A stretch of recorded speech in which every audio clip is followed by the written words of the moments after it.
हमने कल देखा कि हम मनुष्य है तो मनुष्य योनि में ही आते हैं। हम कोई जानवर, पशु, पक्षी वगैरह नहीं बनते। महत्वपूर्ण कंसेप्ट हमको क्लियर करनी है। एक तो हम परमात्मा नहीं बन सकते, हम आत्मा है। हमारा और परमात्मा का अस्तित्व अलग है। दूसरी बात, परमात्मा भी सर्वशक्तिवान है, सर्वव्यापी नहीं है, कुत्ते बिल्ली जानवरों में नहीं है। ये चीजें हमने भक्ति में भ्रांतियां बनाकर रख दी थी। ज्यादा प्यार हो गया था भगवान से, इसलिए उसको हर जगह कन कन में बोल दिया था।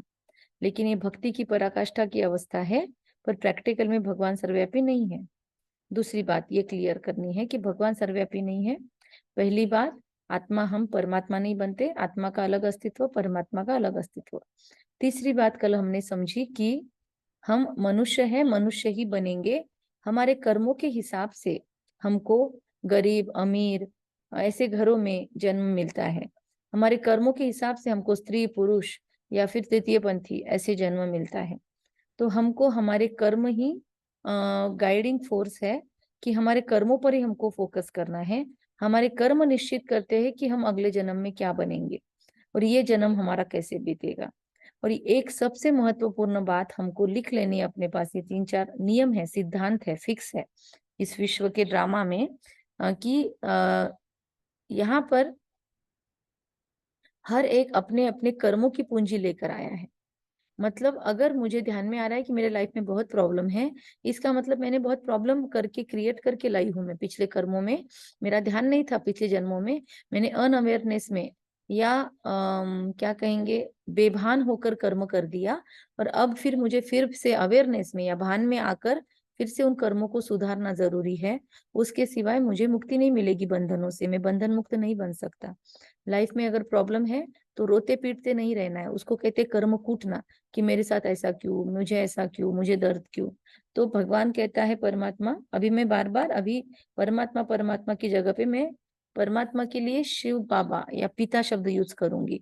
आप लोगों को भी अभी पिता शब्द की आदत हो गई है ना, आप, क्योंकि परमात्मा हमारा पिता है। तो कभी कभी बाबा भी शब्द यूज कर सकते हैं हम, क्योंकि बार बार नाम भी नहीं लेते अपने पिता का। तो बाबा हमको कहता है, स्पष्ट ज्ञान देता है कि हम कर्मों के ऊपर फोकस करें तो ही हम निर्बंधन कर्म बंधन हो सकते हैं। लोगों के साथ हमने कर्मों के हिसाब किताब बनाए, वो अनुसार ही हमारे रिश्ते नाते बनते हैं। वो अनुसार ही हमारे जन्म का स्थान समय, हमारी माता पिता, हमारे जीवन की प्रारब्ध डिसाइड होती है। तो हमको अगर परिवर्तन करना है जीवन को, हमारा जो अभी जीवन चल रहा है वो हमको पसंद नहीं है, तो हमको रॉ मटेरियल अपने कर्मों पर ध्यान देना होगा, विचारों पर ध्यान देना होगा। क्योंकि कर्म कूटने नहीं पड़े, कर्म ही श्रेष्ठ जीवन का आधार है। यहाँ पर दिखाया कि ये इन्फिनिट चक्र चलता रहता है जीवन मृत्यु का। हम बच्चा बनते हैं, बच्चे से बूढ़ा, जैसे युवा अवस्था, फिर प्रौढ़ अवस्था, फिर बूढ़े होते हैं, और फिर जर्जर अवस्था, मृत्यु की शैया में चले जाते हैं। और फिर से जन्म मृत्यु के चक्र में हम नए सिरे से माँ के गर्भ के थ्रू शुरू हो जाते हैं। तो इसीलिए मृत्यु और माता, इनसे हमारा बहुत नजदीक का संबंध है। मृत्यु भी हमारी माँ है, क्योंकि वो भी हमें गोद में लेती है और वहां पर हमारे कर्म सेटल होते हैं। और फिर मृत्यु के बाद एक माता हमको जन्म देती है और वो हमको आगे ले जाती है। तो ऐसे ये दोनों से हमारा इन्फिनिट कनेक्शन है, जीवन और मृत्यु, जीवन और मृत्यु, ऐसे इन्फिनिटी का चित्र यहाँ पे दिया। हम कोई कुत्ता बिल्ली जानवर ये सारी चीजें नहीं बनते। हम कोई पशु पक्षियों की योनि से यहाँ पर मनुष्य बनकर नहीं आए। हमें इंसान ही बनना है और इंसान ही बनकर श्रेष्ठ कर्म करने हैं। इंसान बनकर ही बुरे कर्मों का नतीजा भोगना है। फिर कंफर्टेबल रहना, आराम पसंद रहना, ये एक नशे की तरह का बोला गया है। अगर हमको आदत पड़ गई नशे इसमें रहने की, आराम पसंद रहने की, कि जो चल रहा है वो चलने दो, लोग कहते हैं ना खाओ पियो ऐश करो, एक ही जन्म तो मिला है मनुष्य का, तो फिर काहे को इतना स्ट्रगल करने का। ऐसी वृत्तियां लोगों के अंदर पनप रही है, क्योंकि वो समझते हैं कि वो कंसेप्ट, वो समझते हैं कि हम एक ही बार मनुष्य का जन्म लेते हैं, एक ही बार मनुष्य का जन्म लेके फिर हमको वापिस इस मनुष्य जन्म में जल्दी नहीं आना है। तो इसलिए बहुत रेयर है ये जन्म। तो कोई इसको सोच के अच्छे कर्म में लगता भी है। ये एक्चुअली इसी भावना से बोला गया था भक्ति में, कि बहुत पुण्य के बाद मनुष्य जन्म मिला है, हा जन्म परत होने नहीं, तो इसमें प्रभु की भक्ति कर लो। लेकिन लोगों ने तो हर चीज का अपभ्रंश किया, और फिर इसी कंसेप्ट को उन्होंने खुद के फायदे के लिए यूज किया कि अगर एक ही बार जन्म मिलना है तो क्यों मेहनत करनी है, खाओ पियो ऐश करो मित्रा। तो ऐसे गीत भी नहीं सुनने हैं, सुना तो उसको चेंज कर देना है और अपने बिलीफ सिस्टम को चेंज करना है। क्योंकि वो एक बार हमको एडिक्शन लग गया आलस का या अलबेलापन का, तो फिर क्या होता है, वो हमको हमेशा अच्छा खाना, अच्छा पहनना, एंटरटेनमेंट, फिर हंसी मजाक के लिए लोग चीप क्वालिटी के जोक्स भी मारते हैं, लोग एकदम निचले स्तर पर भी चले जाते हैं, क्योंकि फिर कर्मों की तरफ ध्यान नहीं रहता, बस ऐश करना है। तो फिर अच्छा खाना, चीप एंटरटेनमेंट, फिर ये सब चीजें सामने रहती है, उसको फोकस रहता है, और जीवन में कुछ अच्छा करने का लक्ष्य इंसान बना नहीं पाता। एक कंफर्ट जोन के अंदर ही वो रहता है, जीता है और मर जाता है। तो हमको अपने कंफर्ट जोन को छोड़ना है, जहाँ तकलीफ होती है रिश्तों में, खुद में, तो वहां पे उनको छोड़ के भाग नहीं जाना है, बल्कि खुद को चैलेंज करना है कि इसी रिश्ते में रह के मैं इसी रिश्ते को कैसे जीऊंगा। इसके लिए अगर आप चाहो तो एक बहुत अच्छी बुक है, the law of spirit world, जीवात्मा जगत के नियम। उसमें 90% अच्छी बातें बताई गई है। सिर्फ थोड़ी बातें जो है कि हम इंसान से जानवर बन जाते, बैल बन जाते, ये कुछ गलत बातें, लेकिन बाकी पूरी बुक बहुत तरीके से आपको जीवन जीने का मर्म सिखाएगी। तो आप जरूर वो बुक ऑर्डर करो और पढ़ो। जीवन जीने की क्या बोला मैंने नाम, जीवात्मा जगत के नियम। ठीक है, तो ये बुक आपको बहुत मदद कर सकती है। इसीलिए कर्म पर ध्यान देना बहुत जरूरी है। कर्म में अलबेला बनना बहुत प्रॉब्लम क्रिएट करता है। अभी कुछ कुछ लोग बोलते हैं नहीं हम जन्म मृत्यु के चक्कर में आते नहीं, क्या क्या प्रूफ है? तो आप गूगल पे सर्फिंग कर सकते हो कि इंसानों ने बहुत बार उस दिन भी कहा था, पास्ट लाइफ रिग्रेशन, पहले ही दिन आपको बताया था कि पास्ट लाइफ में जब लोग जाते हैं अपनी बीमारियों को हील करने, तो वहां पर उनको दिखाई दिया कि वो पिछले जन्म में इंसान ही बने। किसी ने भी नहीं बोला आज तक। आप पढ़ सकते हो एक बुक, रेमंड मूडी कर एक लेखक है, उन्होंने बहुत इस पे एक्सपेरिमेंट किए। तीसरा एक बुक है life after life, Raymond Moody की बुक है, और एक बुक है लाइफ आफ्टर लाइफ, जिसके अंदर और एक है मेनी मास्टर मेनी लाइव्स। तो ये भी एक रोंडा ब्रायन की बुक है। तो इन सब के अंदर आपको पुनर्जन्म का सारा एक्सप्लेनेशन मिल जाता है, और उससे बहुत डिटेलिंग है, बहुत आत्माओं पर उन्होंने प्रयोग किए हैं कि कैसे हम पुनर्जन्म लेते हैं, कैसे हम। तीसरी बुक कौन सी मैम? जी विधि। हाँ, तीसरी बुक का नाम क्या बोला? कौन से लिखे आपने? अ, जीवन जगात्मा के नियम बुक। जीवात्मा जगत के नियम। अच्छा, जीवात्मा, ओके। हाँ, जीवात्मा जगत के नियम। उसके बाद लाइफ आफ्टर लाइफ, रोंडा ब्रायन की भी बुक है एक, और एक है वो मैंने क्या नाम बताया, Raymond Moody, doctor Raymond Moody के प्रयोग, ऐसे आप इस पे भी डाल सकते हो, यूट्यूब पे भी। या फिर यहाँ पर आपको एक नाम दिखेगा, मैं बताती हूँ आपको, non existence, absence of proof is not proof of non existence. ये क्या, नहीं ये नहीं है, दूसरा नाम है, मैं बताती हूँ आपको। फिर री इनकारनेशन, या बार बार हम जन्म लेते हैं, इसका भी बहुत सारे प्रयोग हुए हैं। फिर स्टीव जॉब्स या ऐसा भी कुछ है, उन्होंने भी बहुत प्रयोग, डॉक्टर स्टीव जॉब्स भी है, उन्होंने भी प्रयोग किए हैं, वो भी मैं बताती हूँ आपको नाम उनका स्पष्ट। और एक बुक बताया आपको, मेनी मास्टर मेनी लाइव्स, और है लाइफ आफ्टर लाइफ बताया, और भी बहुत सारे बुक्स है इसके ऊपर, पर ये बुक्स में मेन है, इन लोगों ने बहुत सारे प्रयोग किए हैं पुनर्जन्म के ऊपर।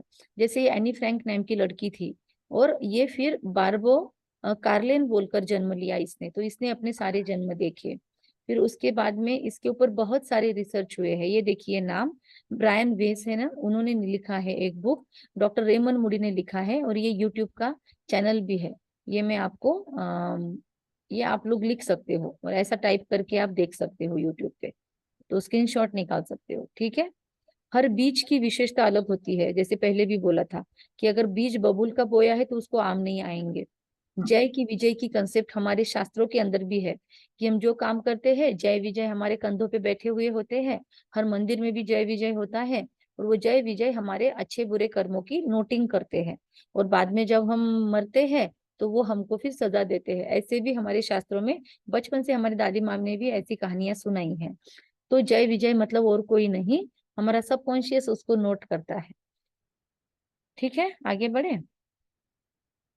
फिर और एक ये है, ये देखिए, ये आप लिंक डाल सकते हो, साइंटिफिक एविडेंस फॉर री incarnation by doctor Ian Stevenson. Yes, Steve jobs नहीं, सॉरी, इस इयान स्टीवेंसन है, डॉक्टर इयान स्टीवेंसन। उन्होंने इस पर ये किया है, प्रयोग किया है। और उस वीडियो में 29-30 मिनट के बहुत सारे वीडियोस हैं, आप देख सकते हो कि कैसे आत्माओं ने, बहुत ज्यादा नहीं फंसना उसमें, बस ये जो लोग मानते नहीं है नास्तिकवादिता में ना, उनके लिए है।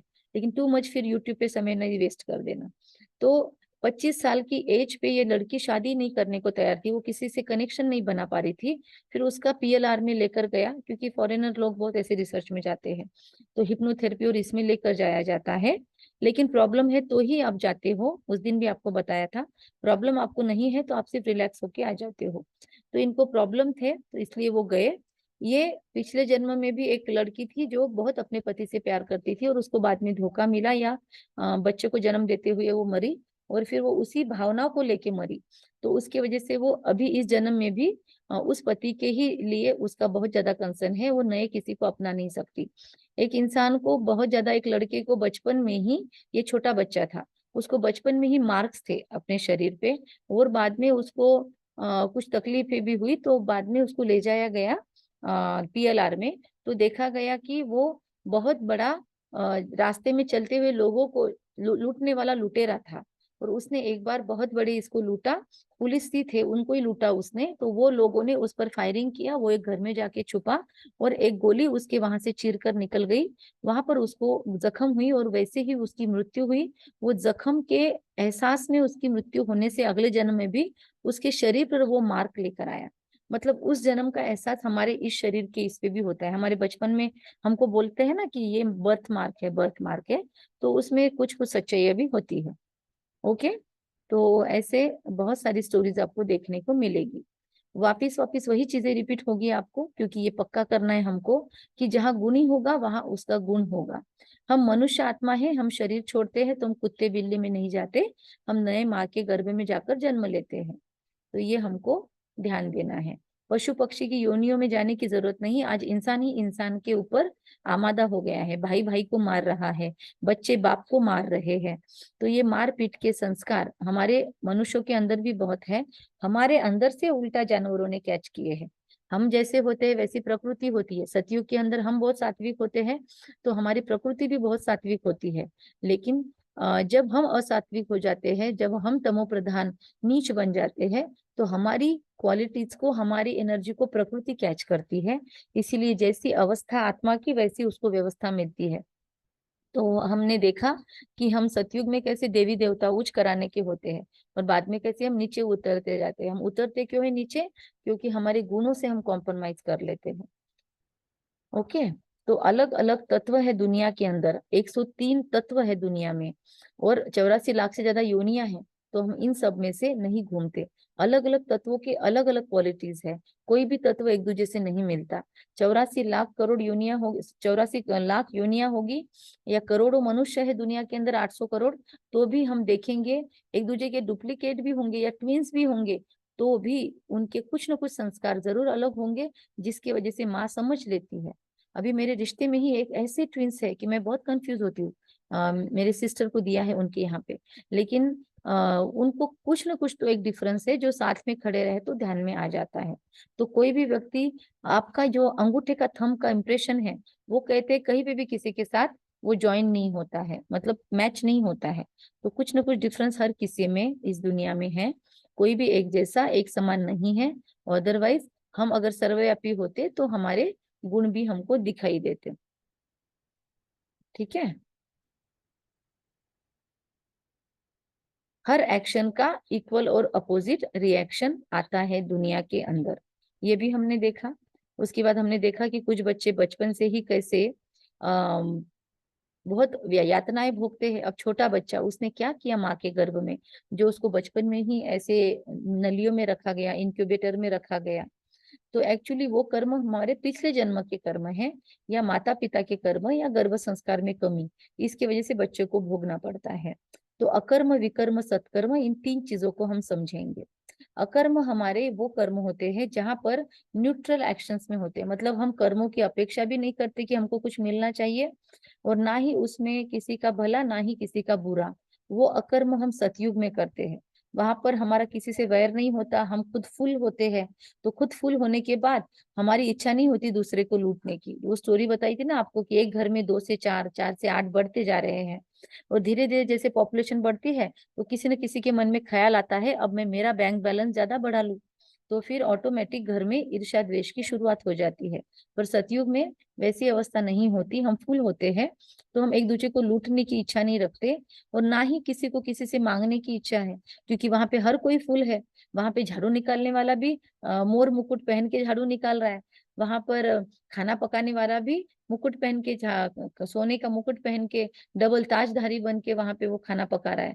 तो उसके पास भी भरपूर है। प्रजा भी खुद को भरपूर समझेंगी, राजा भी खुद को भरपूर समझेंगी। सिर्फ पद थोड़ा कम है ये एहसास होगा, लेकिन ये हमारा ही राज्य है, ये पूरे भारत पे हमारा, विश्व पे राज्य है। ऐसी फीलिंग प्रजा के अंदर भी होगी, राजा के अंदर भी होगी। इसीलिए वहां पर हमारे हर कर्म अकर्म होते हैं। लिखना होगा आपको ये सारे पॉइंट्स, बाद में रिपीट नहीं होंगे, और मुरली के अंदर ये पॉइंट्स आते हैं। फिर विकर्म कब होते हैं? तो जब द्वापर युग से हम मनुष्य बन जाते हैं, देवी देवता बनते हैं, कब तक? सतयुग और त्रेता युग तक। उसके बाद में हम देवी देवताओं का धर्म हमारा छूट जाता है, क्योंकि हमारे अंदर से दिव्य गुण गायब हो जाते हैं, बॉडी कॉन्शियसनेस में आ जाते हैं, और सबसे बड़ा विकार काम विकार हमारे अंदर आ जाता है। सतयुग और त्रेता में काम वासना से बच्चों की पैदाइश नहीं होती, वहां शुद्ध पवित्रता के बल पर बच्चों की पैदाइश होती है। आज से थोड़ा पीछे भी जाएंगे हम, तो हमको कुंती की कथा पता है। कुंती को 5 पांडव काम विकार के आधार पर नहीं हुए, योग बल के आधार पर उसको ये बच्चे पैदा हुए। लेकिन उसको शर्म आई, इसलिए उसने कर्ण को शादी के पहले होने की वजह से उसको बहा दिया था, ऐसी कथा स्पष्ट है। हमने देखा कि संत मीराबाई ने भी अपना जीवन कैसे बिताया शुद्धता के लिए। उसने विष का प्याला पिया, पर काम का विष नहीं पिया। तो काम वासना को विष कहा जाता है, जिसकी वजह से इंसान की एनर्जी डाउन हो जाती है, और इसीलिए सतयुग में उस विष की लेन देन नहीं होती। एक दूसरे के पास प्यार की दृष्टि से ही उनकी पैदाइश होती है, बच्चे पैदा होते हैं। उसके बाद यहाँ पर भी हम देखते हैं मोर और डेल की कहानी होती है। तो डेल कहते हैं काम वासना से जन्म नहीं देती बच्चों को, सिर्फ मोर नाचता है और उसके आंसू डेल पीती है, और पवित्रता के आधार पर बच्चे पैदा होते हैं। फिर कछुआ जो है वो अपनी नजरों से अपने बच्चों को अपने बच्चों को बढ़ाता है।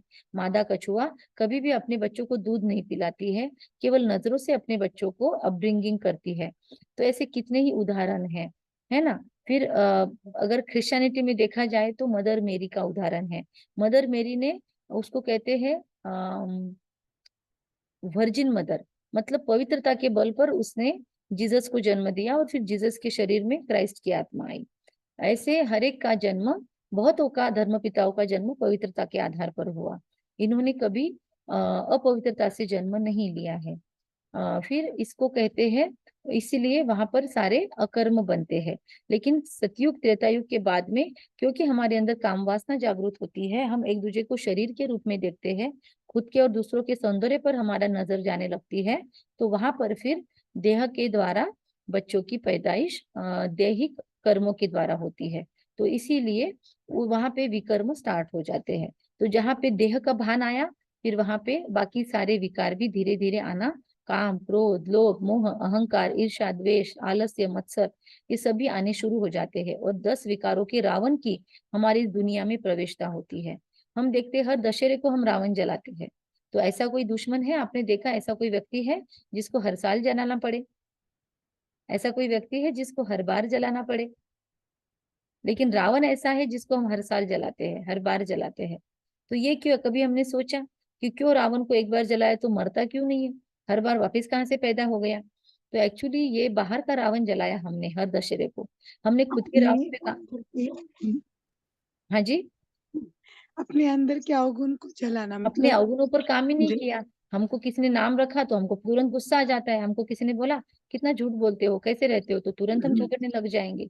हमको अपने अवगुण निकालना भी पसंद नहीं है किसी के द्वारा। और एक तरफ मंदिरों में जाके बोलते हैं मैं मूर्ख खल कामी, और एक तरफ बोलते हैं खल को छोड़ो काम को छोड़ो, हे खल कामी अभी काम से मुक्त हो जाओ, तो उसको गुस्सा आएगा। एक तरफ आरतियां गाएगा इंसान कि विषय विकार मिटाओ, और अभी परमात्मा बोलेगा विषय मिटाओ, विकार मिटाओ, तो लोग सब ब्रह्मा कुमार इसको नाम रखने लग जाते हैं, है ना।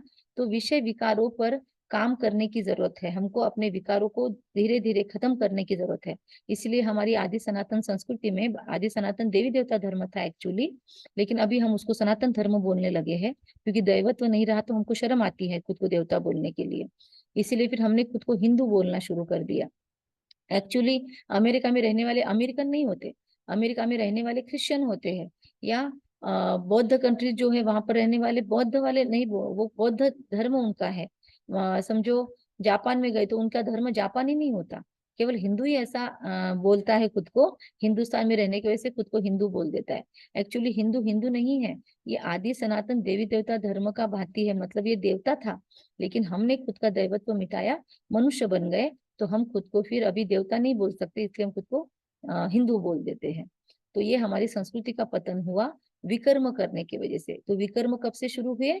आज से 2500 साल के पहले राजा विक्रमादित्य का जन्म हुआ, तब से विकर्म नहीं हुआ, विकर्म संवत शुरू हुआ। हमने उसको विक्रम संवत बोला, क्योंकि श्री कृष्ण का पहला जन्म, 8 जन्म होते हैं सतयुग में, फिर 9वां जन्म रामनवमी के रूप में मनाया जाता है। तो 9वां जन्म जो होता है वो अलग आत्मा आती है, वो राम नव उनके फिर 12 जन्म होते हैं राम राज्य से। तो ऐसे कितने जन्म हो गए? श्री कृष्ण की आत्मा वापिस तो नहीं गई, 8 जन्म लिए, श्री कृष्ण की आत्मा ने भी द्वापर त्रेता युग में 12 जन्म लिए, श्री कृष्ण की आत्मा ने ही 21वां जन्म द्वापर युग में राजा विक्रमादित्य के रूप में लिया, और उन्होंने ही सौराष्ट्र सोमनाथ का सबसे पहला मंदिर बनाया, राजा विक्रमादित्य ने। तो वो सबसे पहला मंदिर दुनिया के अंदर का है, याद रखना। तो ये विकर्मों की शुरुआत भी है, ठीक है। दोनों चीजें आपको साथ साथ समझनी है, आध्यात्मिक कायदे और दुनिया के कायदे, स्पिरिचुअल लॉज, नेचुरल लॉज और वर्ल्डली लॉज, है ना। ऐसे बहुत सारे कायदों पर ये दुनिया चलती है। तो आध्यात्मिक कायदे क्या है? ऐसे दुनिया के कायदे मैंने बताए थे आपको कि हमारी दुनिया के जज कैसे कायदे बनाते हैं। और परमात्मा का कायदा क्या है? परमात्मा का कायदा ऐसा बनता है कि इंसान अपने कर्मों को माँ के गर्भ में सेटल कर ले। सबसे ज्यादा विकर्म हमारे कहाँ विनाश होते हैं? अब तीसरा आपने शब्द सुना विकर्म, दूसरा शब्द, तो विकर्म हमारे कहाँ विनाश होते हैं? माँ के गर्भ में। जो गर्भ के अंदर यातनाएं होती है ना, क्योंकि वहां पर देखो आंखें खुली की, आसपास किचड़ा ही किचड़ा है ना, बदबूदार जल के अंदर हम रहते हैं। तीसरे महीने में आत्मा अगर प्रवेश कर ले तो उसको वहां पे 6 महीने रहना है। चौथे महीने में आत्मा प्रवेश करे तो उसको वहां पे 5 महीने रहना है कम से कम। तो 5 महीने आपको क्या हो गई? उम्र कैद हो गई, काया पाण्याची सजा, है ना। तो एक सेकंड, तो वहां पर हमको सजा मिल रही है गर्भ के अंदर, और बाहर भी नहीं आ पा रहे हम, तो वो सजा कंपलसरी भोगनी है। और हमारा डिपेंडेंसी माँ के ऊपर है, माँ ने खाना खिलाया तो हम खाना खाएंगे, माँ ने नहीं खिलाया तो हम भूखे मरेंगे। माँ ने अगर स्ट्रेस लिया तो बच्चा भी स्ट्रेस कैरी करता है, माँ अगर स्ट्रेस फ्री रखती है खुद को तो बच्चा स्ट्रेस फ्री रहना सीखता है। माँ के ऊपर अत्याचार होते हैं तो बच्चे को भी सहन करना पड़ता है। जैसे हमने वो स्टोरी सुनी, एक वीडियो देखा या स्टोरी भी सुनी, कि जिसको माई बोलते हैं ना, तो उन्होंने अपने जीवन में बहुत तकलीफें सहन की, सिंधुताई सपकाळ। तो गर्भवती थी वो, तो गर्भ पे उसके उसके पति ने लात मार के उसको गिराया। सोचो अंदर के बच्चे पे क्या गुजरी होगी। और उसको खींचते हुए उसको बाड़े में लाके छोड़ दिया गायों के, और सब गायों को खुला छोड़ दिया ताकि गायों के पैरों से वो मर जाए, पति के मारने से वो नहीं मरी ऐसा दिखे। लेकिन रात भर वो फिर बेहोश हो गई, उसकी डिलीवरी बेहोशी में ही हो गई। लेकिन उसने आंखें खोली तो उसने देखा एक गाय उसके ऊपर आके खड़ी है, उसके गाय ऊपर है कि आके खड़ी है, उसकी सुरक्षा के लिए उसने समझा। वो कैसे आके खड़ी उसको नहीं पता, पर उस गाय के सुरक्षा में वो उसकी डिलीवरी हुई, ताकि और गायों को वो गाय हटा रही थी। तो इस तरीके से उसकी डिलीवरी हुई। तो सोचो कैसे कैसे विकर्म यहाँ पर हो रहे हैं। तो उस अंदर के बच्चे पर क्या बीती होगी। फिर बाद में उसको उसने दूसरे को दान भी दे दिया, अपनी बच्ची को डोनेट कर दिया या दत्तक दे दिया। तो आज बचपन से लेकर माँ के गर्भ से लेकर ही यातनाएं शुरू हो सकती है। तो ये सारा ईश्वरीय नियम है या कर्मों के कायदे हैं ये हमारे, कि हमको हमारे विकर्मों को विनाश करने का पूरा मौका माँ के गर्भ में मिलता है। इसलिए बच्चा अंदर में फिर बोलता है कि मुझे निकालो, मुझे निकालो। और फिर वो परमात्मा से वायदे करता है कि मैंने पिछले जन्म में जो बुरे कर्म किए ना, अगले जन्म में पूरे फेर दूंगा, अगले जन्म में बहुत अच्छे कर्म करूंगा। और बाहर आते ही फिर घूम जाता है और बोलता है कहाँ कहाँ, कब किया मैंने, कब किया वादा, अब तो मैं जीवन जीऊंगा, ऐश करूंगा। तो इसीलिए बार बार हमको मौके मिलते हैं याद दिलाने के। इसलिए गर्भ संस्कार होता है कि गर्भ के अंदर आप रिवाइज कर लो, कि आपने क्या वादा किया, आपने कौन से विकर्म किए। इसलिए माँ को आजकल गर्भ संस्कार दिया जाता है, हम भी देते हैं गर्भ संस्कार की शिक्षाएं। फिर उसके बाद में बच्चा पैदा होने के बाद में भी उस पे संस्कार होते हैं। फिर माँ अलग अलग चीजें पढ़ती है, उस पे से भी बच्चे को डायरेक्शंस मिलते हैं। बड़ा होने के बाद में उसको गुरु सिखाता है, उसके बाद में भी उसको दुनिया के अंदर आज शास्त्र अवेलेबल है, तो कहीं ना कहीं से हमको गाइडेंस मिलता रहता है। लेकिन हम इग्नोर करते हैं कि अच्छे कर्म करते हैं, वो हमारे ऊपर डिपेंड है। अगर हम परमात्मा की याद में रहकर खुद का भी कल्याण करें और परमात्मा की याद में रहकर खुद को आत्मा समझकर सामने वाले को आत्मा समझकर उसके साथ हम कम्युनिकेशन करें और अपने कर्म करें, तो फिर वो हमारे सारे कर्म सत्कर्म हो सकते हैं। तो सत्कर्मों का मौका कब है? अभी, जब हमको ज्ञान मिल जाता है परमात्मा से, अब हमको सत्कर्मों की राह मिल गई। अभी भी हम खुद को अगर शरीर समझ रहे हैं, होमवर्क कंप्लीट नहीं कर रहे हैं, तो फिर कब करेंगे? फिर फायदा नहीं। इसलिए आपको रोज पीछे लगते हैं हम कि आपका फायदा है उसमें। अगर होमवर्क कंप्लीट नहीं किया तो मन को आदत लग जाती है आलस में रहने की, और वो होमवर्क के होमवर्क, होमवर्क पे होमवर्क आपके इकट्ठा होते जाएंगे। फिर आपको आलस आएगा कि इतना सारा नहीं होगा बाबा मेरे से। इसलिए रोज थोड़ा थोड़ा करते जाओ, तो मन को आदत लगेगी कंफर्ट जोन छोड़कर बाहर आने की। है ना? रोज हम 8 घंटा काम करते तो 9 घंटा काम करो। 8 घंटा काम करते हो तो 1 घंटा निकालो, कहीं ना कहीं से निकालो। आराम करते हो तो आधा घंटा आराम में से निकालो, लेकिन खुद का पुरुषार्थ जरूर करो। पुरुष के अर्थ, आत्मा के अर्थ किया हुआ कर्म मतलब पुरुषार्थ। तो अभी खुद को आत्मा समझकर परमात्मा को याद करना, ये भी सत्कर्म है, क्योंकि उससे विकर्म विनाश होते हैं। खुद को आत्मा समझकर सामने वाले के साथ आत्मा बोलकर डील करना, उसको भी सातों गुणी देखना, और उसके साथ अभी तक जैसा बिहेव किया वैसा नहीं करना, प्यार से पेश आना। फिर लोगों को माफी मांगना, माफी कर देना लोगों को, ये भी सत्कर्म के इसमें आता है। तो अभी हमको कर्म अकर्म विकर्म की गति समझ गई है, क्या करना है हमारी चॉइस है। वरना फिर से माँ के गर्भ में जा जाकर जन्म लेना पड़ता है। इसलिए कुछ कुछ लोग वो डिसाइड करते हैं, बहुत बार जन्म लेते, बहुत बार मृत्यु होती है, इसलिए उनकी मृत्यु बचपन में ही हो जाती है बहुत बच्चों की। माँ बाप बेचारे रोते रहेंगे, लेकिन समझ में नहीं आएगा कि इतने बचपन में बच्चे की मृत्यु क्यों हुई, क्योंकि उसने डिसाइड किया है कि मैं जन्म मृत्यु से ही अपने विकर्मों को नष्ट करूंगा। लेकिन एक्चुअली ऐसे भागने से कुछ नहीं होता, उसको रणछोड़ राय कहते हैं। भागना नहीं चाहिए जीवन के प्रॉब्लम से, उल्टा पूरा जीवन जीना चाहिए। जीव घात करना, आत्महत्या नहीं बोलते, परमात्मा बोलते आत्महत्या हो ही नहीं सकती, आत्मा को कोई मार नहीं सकता। लोग गलत बोलते आत्महत्या की। आत्महत्या कोई नहीं कर सकता, जीव घात करता है, जीव को, शरीर को खत्म कर देता है। तो हम अगर अपने जीव को खत्म कर देते जिंदगी के प्रॉब्लम से, तो हम क्या कर रहे हैं? हम अपनी अपॉर्चुनिटी खो रहे हैं, उस आत्मा को जल्दी मुक्ति भी नहीं मिलती। इसीलिए कहा जाता है इस जीवन में जितने प्रॉब्लम है सहन कर लो, कोशिश करो कि इस जिंदगी को और बढ़ाए, इस शरीर की भी देखभाल करो, टू मच नहीं फंसना शरीर में, लेकिन इस शरीर को भी निरोगी रखो, स्वस्थ रखो, क्योंकि जितना ये स्वस्थ रहेगा इस जीवन में हम आध्यात्मिक जीवन जी सकेंगे, उतना परमात्मा से योग लगा सकेंगे, उतना ज्ञान योग को आगे बढ़ा सकेंगे। इसलिए कभी ये नहीं सोचना, अपने जीवन से तंग नहीं आ जाना, पता नहीं कितने दिन तक और जीना है, कब शरीर खत्म होगा, पता नहीं यहाँ से मुक्ति कब मिलेगी।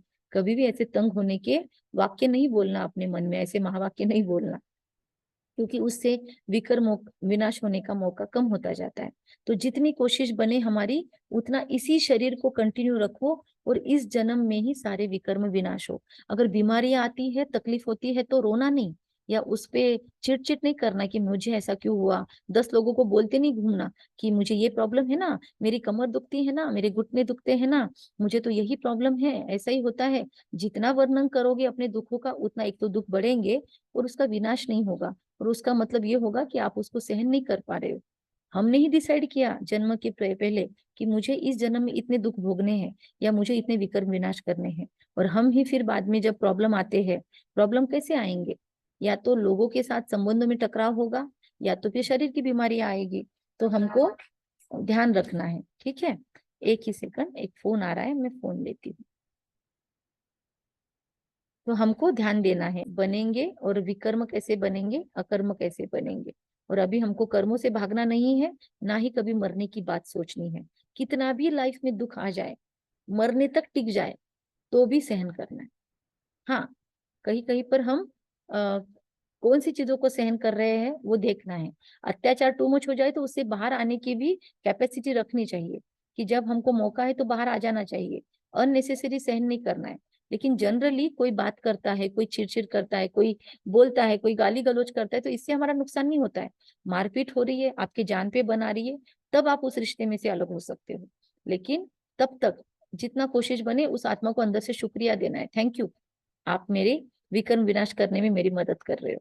अंतमति सो गति, मरते वक्त इंसान कौन सी भावना भासना में मरता है, वैसा ही उसकी स्मृति से वो जन्म लेता है, वैसा उसका शरीर बनता है।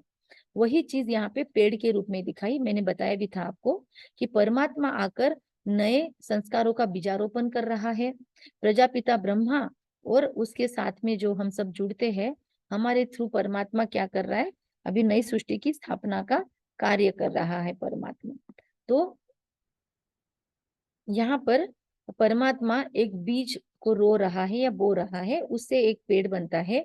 जो पौधा होता है तो ये दुनिया में सतयुग होता है, थोड़ा बड़ा होता है तो राम सीता का राज्य होता है। फिर ये झाड़ थोड़ा पुराना होने लगता है, आज से 2500 साल पूर्व। फिर इसके अंदर अलग अलग धर्मों की स्थापना होती है। जैसे आपको बताया, आज से 2500 साल पहले इब्राहिम आए, इस्लाम धर्म स्थापन हुआ। उसके बाद आज से 2000 साल पहले जीसस क्राइस्ट आए। आज से 225 साल पहले गौतम बुद्ध आए। ऐसी पूरी तरीके से परमात्मा हमको एक्यूरेट हिसाब बताता है, ये हिसाब कोई भी शास्त्र में नहीं लिखा हुआ है। उसके बाद में 500 साल पहले गुरु नानक जी आए। उसके पहले शंकराचार्य जी आए, उन्होंने संन्यास धर्म की स्थापना की। और ऐसे टहनियां फूटती जाती है हमारे सृष्टि के वृक्ष को, और अलग अलग धर्म, और उस धर्मों के भी फिर और धर्म। अब संन्यास धर्मों में भी बहुत सारे धर्म हैं। कुछ साधु सन्यासी आपको दिखेंगे घर गृहस्थ में रह रहे हैं, है ना, और फिर भी वो कथाएं करते हैं। कुछ कुछ संन्यास लेते हैं, प्रॉपरली ब्रह्मचर्य का व्रत का फॉलो करते हैं, और वो लोगों को सिखाते हैं ज्ञान। तो ऐसे भी लोग दुनिया में हैं। तो कुछ लोग बहुत सात्विकता से ये गुरु बनते हैं। तो कैसे लोगों को गुरु चुनना चाहिए, वो भी देखने की बात है कि कौन खुद को गुरु कहता है। अभी तो एक्चुअली किसी व्यक्ति में गुरु बनने की कैपेसिटी नहीं है, हर कोई किसी न किसी चीज के पीछे लगा है। गुरुओं को बोला गया था कि वो संन्यास धर्म ले और सब कुछ त्याग कर वैराग लेकर जंगलों में जाए। आज तो गुरु लोग ही सिटी में आकर अपनी प्रॉपर्टीज बढ़ाने में लगे पड़े हैं।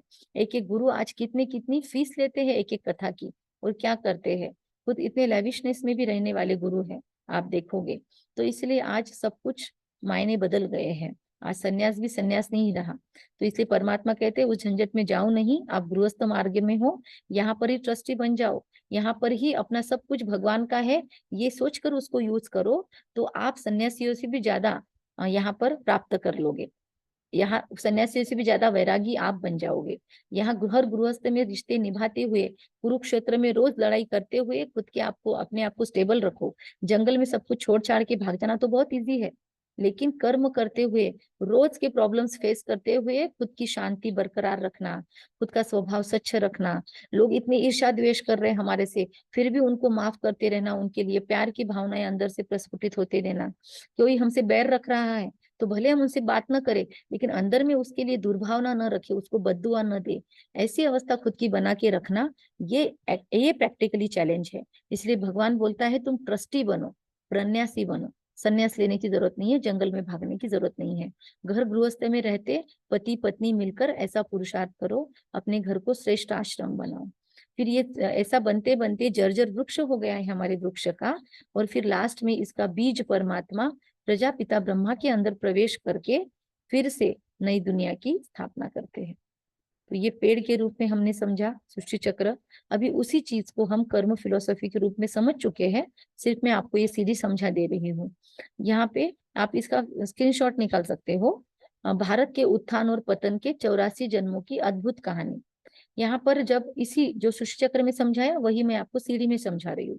सीढ़ी का चित्र मतलब क्या, सीढ़ी में दो चीजें होती है, उतरना और चढ़ना।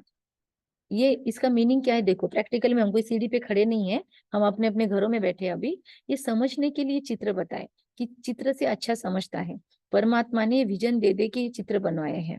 तो ये चित्र आपको और कहीं नहीं मिलेंगे ब्रह्मा कुमारी इसके अलावा। हम जब सतयुग में आते हैं तो देखो 8 सीढ़ियां चढ़ते हैं, हम उतरते हैं। सबसे पहले राधा कृष्ण, फिर उसके बाद में उनका जन्म होता है, और उनका शादी के बाद नाम बदलता है। जैसे हम कुमारी से सौ बनते हैं ना, या श्री बनते हैं, वैसे राधा कृष्ण भी जन्म लेते हैं, तब उनका नाम वो होता है। प्रिंस प्रिंसेस रहते हैं अलग अलग राजधानी के। और भक्ति में दिखाया कि उनकी शादी नहीं होती, पर भगवान कहता है उनकी शादी भी होती है, और उनका नाम भी बदला जाता है, श्री लक्ष्मी और श्री नारायण। फिर उनके बाद उनके 8 जन्म होते हैं। ये आपको लिख के लेनी है चीजें, मैं बार बार नहीं बताऊंगी।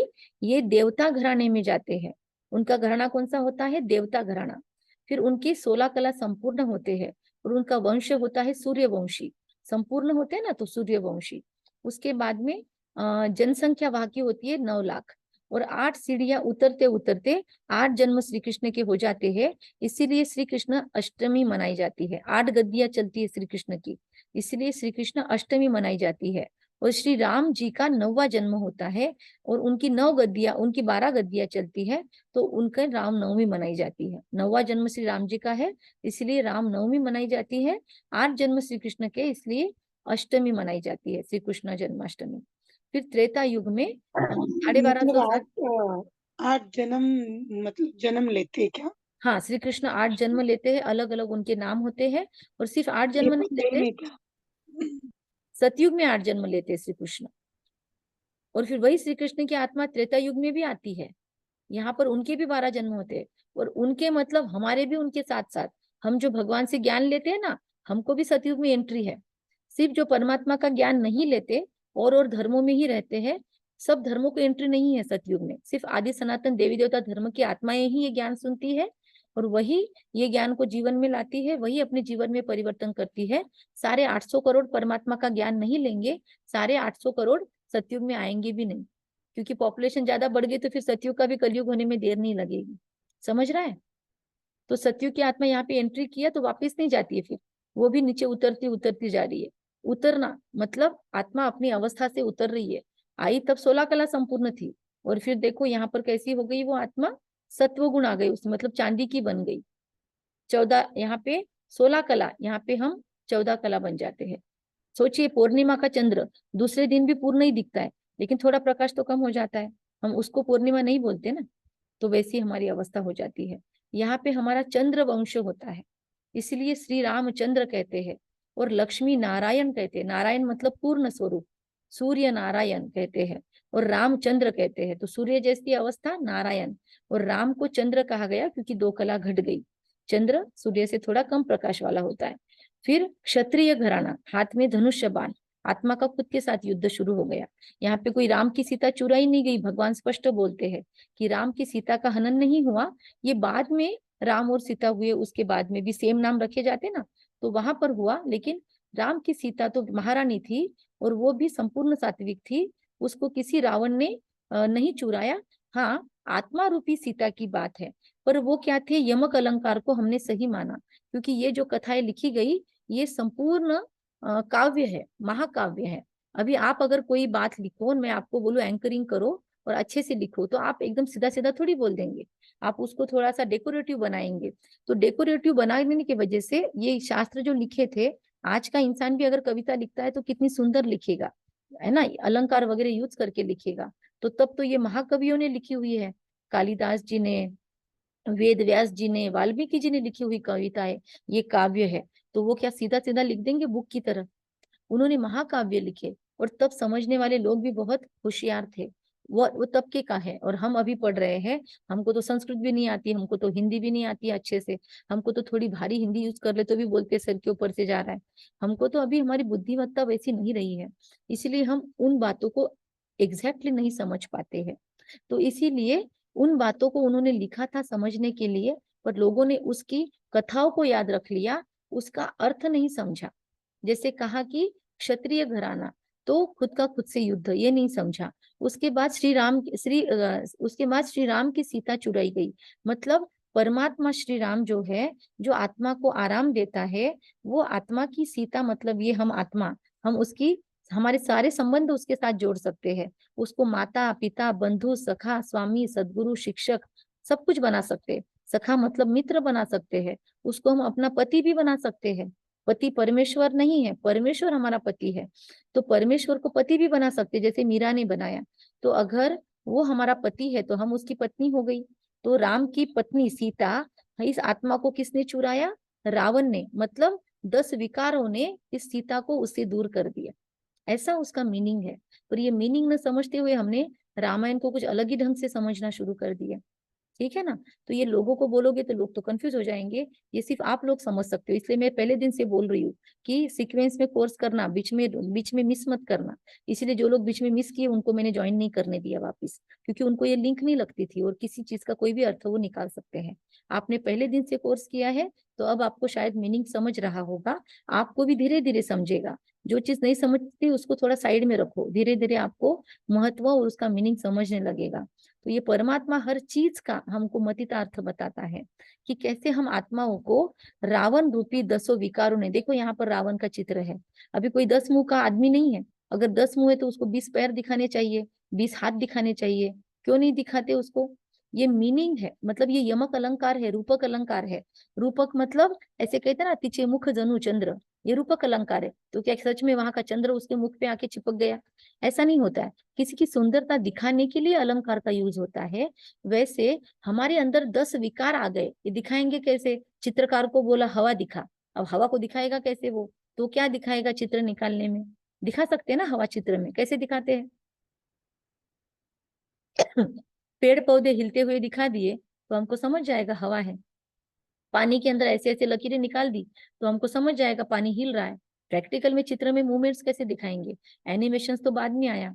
तो इसीलिए चित्रकारों ने रावण का चित्र जो बनाया तो उसमें 10 शीश दिखाए, मतलब शीश मतलब बुद्धिमत्ता। आज इंसान में इतनी बुद्धिमत्ता है कि एक नहीं 10-10 शीर भी लगा दे तो भी इतनी बुद्धिमत्ता कम है। आज इतना एआई देखो किसने बनाया? आर्टिफिशियल इंटेलिजेंस किसने बनाया? हमारी ही बुद्धि ने बनाया, मनुष्य की बुद्धि ने। रोबोट किसने बनाया? हमने ही बनाया। तो आज मनुष्य इतना बुद्धिमान है कि वो प्रकृति के 5 तत्वों को भी चैलेंज करता है और धीरे धीरे अपनी लिमिट भूल जाता है, और जिसने उसको बनाया उसको भी चैलेंज करने लगता है। बोलता है तूने मुझे बनाया, मैं खुद को बना के दिखाऊंगा। लेकिन रोबोट बना सका, आज तक इंसान जीवित व्यक्ति नहीं बना सका, प्राण नहीं फूंक सका। तो उसकी एक लिमिट है। लेकिन 10 शीश का अहंकार है उसको, इसलिए अहंकार का प्रतीक है 10 शीश रावण के। रावण के 10 शीश प्रतीक है काम, क्रोध, लोभ, मोह, अहंकार, ईर्ष्या, द्वेष, आलस्य, अलबेलापन, मत्सर। तो ये 10 विकार स्त्री में भी है, पुरुष में भी है। इसीलिए सबके अंदर आज रावण व्याप्त है, आप में, मुझ में, सब में रावण है। हमको अपने रावण के एक एक शीश नहीं छाटने हैं, क्योंकि दिखाते हैं राम ने एक एक शीश छाटना शुरू किया, वो वापिस आके बैठ जाते थे। तो फिर कैसे हमारे विकर्म विनाश हो? तो हमको बोला नाभि पे मारो। विभीषण ने क्या बोला? उसके नाभि पे मारो। नाभि मतलब क्या? हमारे विकारों का मूल क्या है? खुद को शरीर समझना। जब हम खुद को शरीर समझते हैं तभी ये सारे विकार आते हैं। इस पे आज चिंतन करना। क्या खुद को शरीर समझने से काम विकार आया? क्या खुद को शरीर समझने से क्रोध विकार आया? क्या खुद को शरीर समझने से मोह आया? सोचिए, दीप चिंतन कीजिए इस पर। ठीक है। तो फिर द्वापर युग शुरू हुआ। द्वापर में ये सोने की चिड़िया था, उस दिन आपको बताया था ना, उल्टा उल्टा लेके गए थी मैं सृष्टि चक्र पे आपको, कि ये कैसे कलयुग है, और कलयुग के पहले कैसे यहाँ पर हमारा ये सृष्टि, हमारी भारत हमारा सोने की चिड़िया था। यहाँ पे भरपूरता थी, क्योंकि इनके पास तो सब कुछ था, शिवालय था, सोने के महल थे, हीरे महल माड़िया थे। मैं आपको एक लिंक भेजूंगी, आपको समय मिलने के बाद 1 घंटे की वो मूवी है, देख लेना, मजा आएगा आपको देख के स्वर्ग कैसा होगा। 1-2 लिंक से मैं समय मिलने के बाद भेज दूंगी। शीतल ने आज ज्वाइन नहीं किया है, वरना वो शेयर कर लेती थी। फिर हमने द्वापर युग के बाद भक्ति शुरू की। राजा विक्रमादित्य ने सौराष्ट्र सोमनाथ का मंदिर स्थापन किया। फिर धीरे धीरे भक्ति में भी एक की जगह दो दो। फिर हमने श्री कृष्ण, हमको श्री कृष्ण याद आया। हमको याद आया, हम ही जो यहाँ से उतर रहे हैं ना, हम ही ये पॉपुलेशन के अंदर भी है। 33 करोड़ देवी देवता यहाँ तक हो गए। 33 करोड़ से फिर द्वापर युग शुरू हुआ। द्वापर युग में हमको याद आया, मतलब ये जो श्री कृष्ण की आत्मा थी ना, उसको याद आया कि मुझे श्री कृष्ण किसने बनाया था। और फिर से मेरे लाइफ में दुख आना शुरू हो गया। तो इंसान फिर से वो 100% वाली स्टेज प्राप्त करने की कोशिश करता है। अगर हमने अमीरी देखी है तो हम गरीबी सहन नहीं कर सकते, हम फिर से उतना ही अमीर बनने की कोशिश करते हैं, है ना। तो हमने अगर 10 मंजिल के मकान में रहे हुए हम, और अभी हमको झोपड़ी में रहना पड़ रहा है, तो इंसान लाइफ टाइम मेहनत करेगा फिर से 10 मंजिल कैसे हासिल करूं। तो वैसे ही यहाँ पर आने के बाद हमको ध्यान में आया कि हम तो मनुष्य बन गए और हम थे तो देवता। फिर देवता किसने बनाया? चलो फिर से हम उसको याद करते हैं। फिर से हमने शिव को याद करना शुरू किया। फिर शिव को याद किया, फिर याद आया किसी को, हमको ही याद आया श्री कृष्ण, पर हम भूल गए थे कि हम ही थे। और फिर श्री कृष्ण की पूजा शुरू हुई। फिर श्री कृष्ण से हमको याद आया, अरे राम सीता भी थे, पर हमको ये भूल गया कि हम ही थे। फॉर एग्जाम्पल, मेरा और आपका बहुत पड़ता है, आप मुझे बहुत मानते हो या मैं आपको बहुत मानती हूँ, और फिर आप मेरे से दूर होंगे, मैं आपको गुरु मानने लगी हूँ, तो मैं क्या करती हूँ, आपका एक फोटो ले लेती हूँ और रोज आपके फोटो देख के मुझे इंस्पिरेशन मिले, ऐसे मैंने जगह पे रख दिया आपका फोटो टांग के। फिर रोज मैं क्या करती हूँ, धीरे धीरे आप मेरे घर से चले जाते कहीं और आपकी याद रहे तो मैं रोज आपके ही सामने फिर अगरबत्ती घुमाना शुरू करती हूँ। धीरे धीरे ऐसा होता है, मेरी बात की पीढ़ी आती है, वो देखते हैं रोज मम्मी पापा इसके ऊपर आगे अगरबत्ती घुमा रहे, तो वो हम बोलते हैं अपने बच्चों को चलो तुम भी घुमाओ, क्योंकि हमारे गुरु थे तो तुम्हारी भी है। अभी धीरे धीरे क्या हुआ, मैं आपके क्लोज कनेक्शन में थी, तो मैं मर गई और मरने के बाद मैं ही जन्म लेके आपके घर में नेक्स्ट पीढ़ी में जन्म लेती हूँ, कभी आपका पोता पोती बन जाती हूँ, और आप दादा दादी के रूप में मुझे बोलते बेटा रोज इनकी पूजा करो। अब दादा दादी किसको किसकी पूजा करना सिखा रहे हैं, हमको अपनी ही पूजा करना सिखा रहे। पहले पीढ़ी में हम ही थे उनके साथ में, और आज हम ही पीढ़ियां बदल के उनके क्लोज कनेक्शन में आ गए, फिर से जन्म लेके। अब हमको भी भूल गया कि हम ही इनके दादा दादी थे, है ना, और हमारे दादा दादी हमारे बच्चे बन गए, और हम उनको सिखा रहे, वो हमको सिखा रहे हैं हमारी पूजा करना। और फिर क्या हो गया, हम ही पूज्य थे, हम ही पुजारी बन गए। एग्जाम्पल समझा आप लोगों को। तो वैसे ही इस दुनिया में हम ही थे, 33 करोड़ देवी देवता में हमारा भी नाम था, लेकिन हम ही भूल गए और हमने खुद की ही पूजा शुरू की, हम पूज्य से पुजारी बन गए। फिर पहले एकेश्वर भक्ति थी, फिर अनेक ईश्वर, अनेकों को हमने ईश्वर मानना शुरू किया। भगवान एक था, हमने देवी देवताओं को भी भगवान मानना शुरू किया। देवी देवता अलग है, भगवान अलग है। देवी देवता बच्चे हैं भगवान के, भगवान केवल एक शिव है। देवी देवता अनेक है, श्री कृष्ण, श्री राम, श्री सीता, श्री दुर्गा, श्री काली, कुष्मांडा, उसके बाद में श्री शैलजा, श्री ब्रह्मचारिणी, ऐसी कितने देवी देवताएं हैं। तो देवी देवताएं अनेक है, लेकिन परमात्मा ये शब्द आपने कभी सुना? परमात्मा का अनेक वचन नहीं होता, परमात्मा एक ही है। इसलिए कहते हैं ब्रह्मा देवताए नमा, विष्णु देवताए नमा, शंकर देवताए नमा, लेकिन शिव देवताए नमा कभी नहीं करते, शिव परमात्माए नमा कहते हैं। लेकिन हमने बोला सब कुछ, पर इस पे किसी ने चिंतन नहीं करवाया, क्योंकि चिंतन करने वाले भी इस चक्र में घूम रहे थे, वो भी भूल गए थे, घन चक्कर इसलिए बोलते हैं। तो फिर हमने पहले पहले तो देवी देवताओं की, अब देवी देवता भी कम पड़ गए हमको, हमको जो सुख देने लगा, हम क्योंकि इतनी सुख की लालसा में थे, ढूंढ रहे थे हम आतुर होकर सुख को, तो हमको ये करके भी सुख नहीं भास रहा था वो सतयुग वाला। तो फिर हमने जो मिला, जिसने हमको सुख दिया, उसकी पूजा शुरू की। फिर वहां पर शास्त्र बने, भगवत गीता, वेद, पुराण सब वहां पर रचे गए, और फिर उनकी रचना के बाद हमने उनकी भी पूजा शुरू की। मतलब ज्ञान मिल रहा है उन पुस्तकों से, उन पुस्तकों को भी हम सर पे लेके घूमने लगे। उसके बाद 5 तत्वों से हमको सुख मिलने लगा, तो हमने बड़ की पूजा, पीपल की पूजा, जल की पूजा, जल को आराध्य देना, सूर्य को आराध्य देना, उसके बाद चंद्र की पूजा। तो हमने 5 तत्वों ने हमको सुख दिया, उनकी भी पूजा शुरू की। अब 5 तत्व कोई भगवान नहीं है, 5 तत्व तो परमात्मा की रचना है। परमात्मा टोटली डिफरेंट है, लेकिन हमने उसको भी परमात्मा मानना शुरू किया, देवी देवताओं को भी परमात्मा मानना शुरू किया। इतना भी कम पड़ा तो हमने गुरुओं के पैर धोने शुरू कर दिए, और गुरुओं ने भी खुद के पैर धुलाने शुरू कर दिए, और उनको भी उनके चरण धोकर पीने लगे। तो हमने फिर इंसानों की पूजा शुरू की। इतना भी कम पड़ा तो आजकल लोग श्मशान में जाके भूत पूजा भी शुरू करते, कवटियों की भी पूजा करते हैं। मतलब क्या बचा, कैसी भक्ति होने लगी हमारी। कहाँ पे हम एकेश्वर भक्ति करते थे, सात्विकता से, शुद्धता से, पूरी शुद्धता से, और आजकल तो लोग नहाकर भी मंदिर में आना पसंद नहीं करते। वैसे ही मेडिटेशन को बुलाते हैं तो बहुत लोग बहुत न बगैर नहाए धोए भी बैठ जाते हैं। तो इसलिए फिर हम ये समय रखते ताकि नहा धोकर बैठे, अपमान न हो उनकी तरफ से इनडायरेक्टली। आजकल देखेंगे बच्चों को शुद्धता पसंद नहीं है, कैसे भी रहते हैं, कुछ भी खाते पीते हैं। पहले के माता पिता बहुत शुद्धता के नियम सिखाते थे अपनी बेटियों को, है ना, तो इसीलिए शारीरिक संबंध होने के बाद में भी नहाते थे। लेकिन आजकल वो भी नहीं करते, आजकल तो वैसे ही घूमते रहते हैं, और इसलिए इतने मानसिक प्रॉब्लम्स आज दुनिया में शुरू हो गए हैं।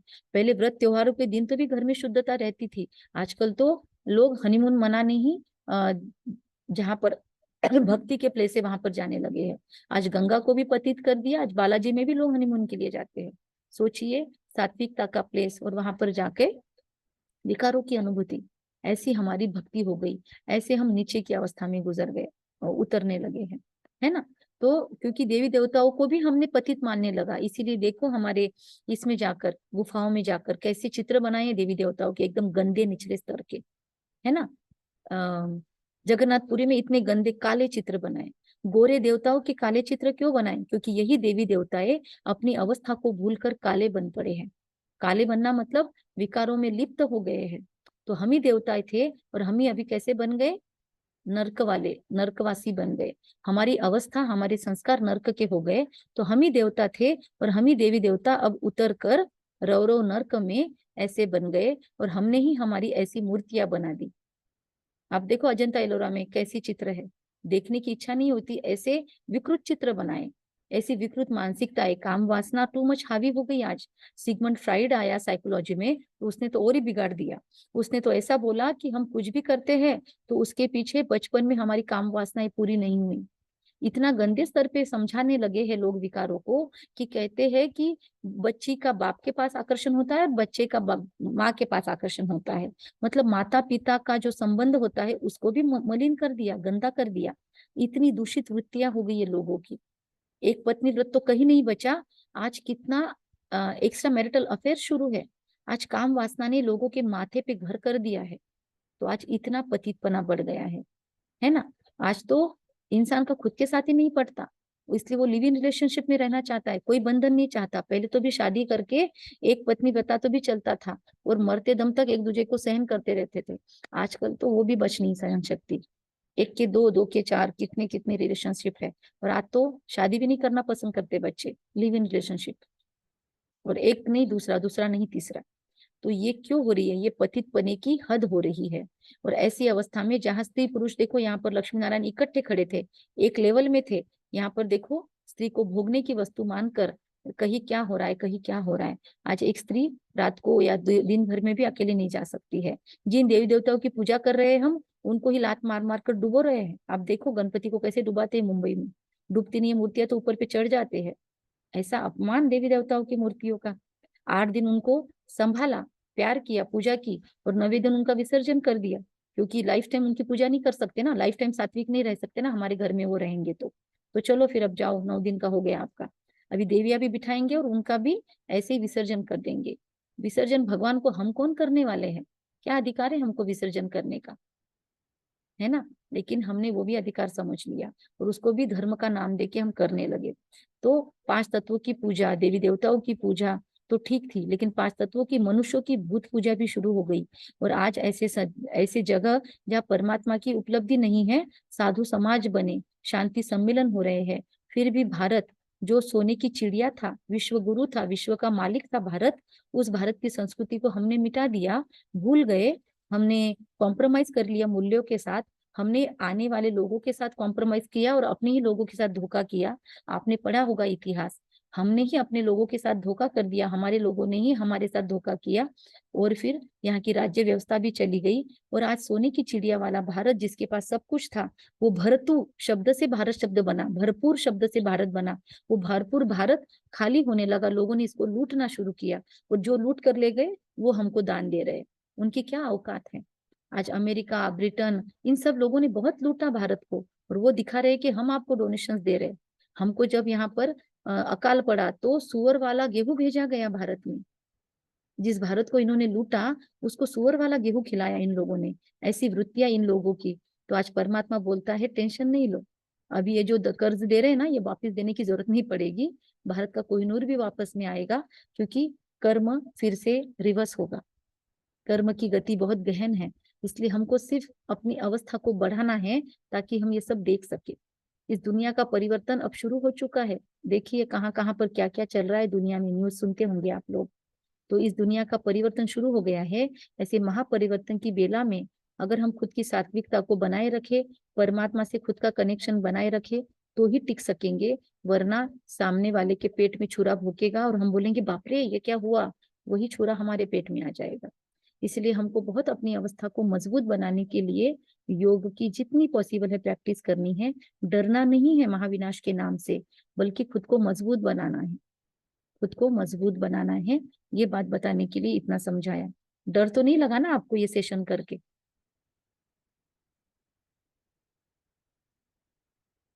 लेकिन हिले होंगे, अंदर से तो हिले होंगे। तो हिलना जरूरी है, उसके सिवाय हम काम शुरू नहीं करते खुद पे। नहीं। तो यहाँ पे दिखाया ऐसे अंतिम समय में, जहां भारत, यहाँ आत्मा की अवस्था देखो, आत्मा की अवस्था यहाँ पे देखो कॉर्नर में सतो प्रधान, फिर दूसरे युग में सतोगुनी, यहाँ पे रजो प्रधान, और यहाँ पे तमो प्रधान आत्मा हो गई, काली हो गई आत्मा, सोने से भंगार जैसी, लोहे जैसी बन गई।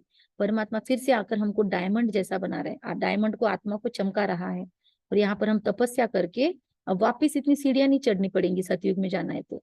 फिर अब कैसे चढ़ेंगे, आत्मा थक गई है ना, तो परमात्मा आता है, अपनी याद की गोदी में बिठाकर, अपने पलकों पे बिठाकर हमको ले जाता है। तो हमको याद की लिफ्ट मिलती है। लिफ्ट में क्या होता है, सीढ़ियां चढ़ने में थकते हैं, लिफ्ट में बटन दबाया ऊपर, तो परमात्मा को याद किया, मैं आत्मा, मेरा पिता शिव परमात्मा, बाबा, बस बाबा शब्द, मेरा बाबा शब्द बोला और आत्मा उड़ सकती है योग में। इतना सिंपल बाबा ने, परमात्मा ने योग कर दिया।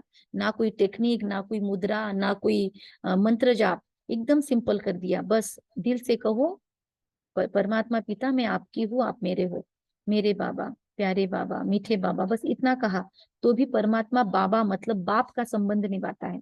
यहाँ पे कोई दाढ़ी मूछ वाला बाबा नहीं है, यहाँ पर कोई वो भगवे वस्त्र वाला बाबा नहीं है, ये निराकार शिव को बाबा बोला गया है। तो दिल से उसको पिता के रूप में अनुभव करो। लोगों के सामने हम बाबा शब्द यूज नहीं करते, आपका कोर्स हो रहा है इसलिए आपके सामने यूज कर रहे हैं, क्योंकि बाबा बोलने के बाद अब आप परमात्मा से पिता की अनुभूति कर सकते हैं। लोगों को इतने सारे धोखे मिले हैं ढोंगियों से, इसीलिए लोग बेचारे, उनके भी दोष नहीं है। समझ रहा है? अच्छा, तो ये चित्र दूसरे स्वरूप में यहाँ पे दिखाया। यहाँ पे अभी हमको फिर से उड़कर जाना है परम धाम, और फिर से आएंगे हम सतयुग में, श्री कृष्ण के राजधानी में। तो इस दुनिया में फिर से उस स्वर्ग की स्थापना हो रही है। तो ये दोनों चित्र स्क्रीनशॉट निकाल सकते हो।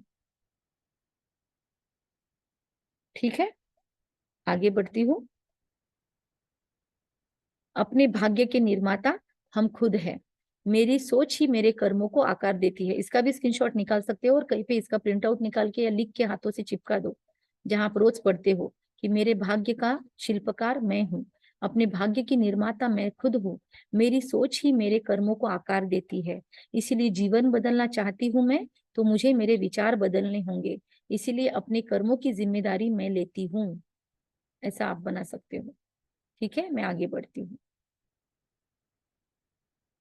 अभी ये समय है सृष्टि का, जहां पर लोग अभी भी बोल रहे हैं कि कलयुग अभी छोटा बच्चा रहा है, क्योंकि उन्होंने ये सारी व्याख्या बिगाड़ दी। वो लोग बोलते हैं कलयुग 12,000 साल, फिर सतयुग, त्रेता युग तो पहले लेके गए, फिर द्वापर युग उससे डबल, फिर सतयुग उससे डबल, त्रेता युग उससे भी डबल। वो लोग त्रेता युग से शुरुआत करते हैं।